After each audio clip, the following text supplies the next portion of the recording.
চট্টগ্রামের বাঁশখালী উপজেলার বন্য পরিবেশন ধরিয়ানা টিয়া পাখি বিক্রির চেষ্টার অভিযোগে ইয়াসিন হোসেন রুবেল নামে এক যুবকরে উপজেলার বাণীগ্রাম নিউ মার্কেট এলাকার আটক করা হয়েছে। মোহাম্মদ ইয়াসিন হোসেন রুবেল, বাড়ি কোথায়? বাঁশখালী। বাঁশখালী কোথায়? সাধনপুর।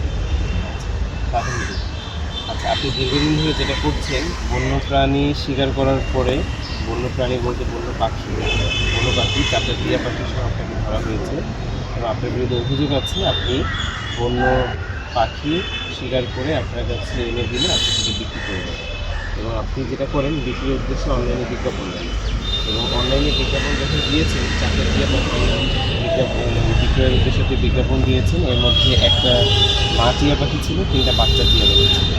এই 4টা টিয়া পাখি জানা গিয়ে সাধনপুরের বুলমারা এলাকার বাসিন্দা ইয়াসিন হোসেন রুবেল দীর্ঘদিন ধরে বন্য পরিবেশন বিভিন্ন প্রজাতির পাখি দরিয়ানি বিক্রির উদ্দেশ্যে সামাজিক যোগাযোগ মাধ্যম ফেসবুকত বিজ্ঞাপন দিত। বিষয়কার নজর আইলে চট্টগ্রাম বন বিভাগের একজন ওয়াইল্ড লাইফ রেস্কিউয়ার ক্রেতার সাথে তার ফোনে যোগাযোগ করে। পরবর্তীতে বাঁশখালী রামদাস মুন্সিরাট তদন্ত কেন্দ্র পুলিশের সদস্যরা সহায়তায় অভিযান চালিয়ে বাণীগ্রাম নিউ মার্কেট এলাকার তারা আটক করা হয়। এই সময় তাত্তুন মা টিয়া পাখি ও 3 বাচ্চা টিয়া পাখি উদ্ধার করা হয়।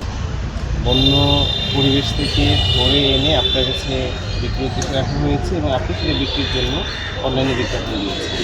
আমাদের ওয়াইল্ড লাইফ রেস্কিউয়ার ক্রেতা সেজে বাঁশখালীতে বাণীগ্রাম নিউ মার্কেট এলাকায় এসে আপনাকে হাতে করেছে এবং আপনার কাছে 4টা টিয়া পাখি ধরে এবং আপনি দীর্ঘদিন ধরে এই কাজ করছেন। আপনি পাখি বিক্রির জন্য বন্য পাখি বিক্রির জন্য আপনি অনলাইনে বিজ্ঞাপন দেন।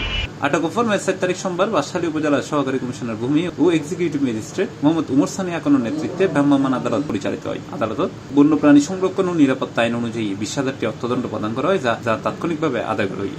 যেটা বন্যপ্রাণী সংরক্ষণ ও নিরাপত্তা আইন 2012-এর 12 ধারা অনুযায়ী সম্পূর্ণ নিষিদ্ধ। এই কাজটা যে আপনি করছেন, এই কাজটাকে আপনি ঠিক করেছেন?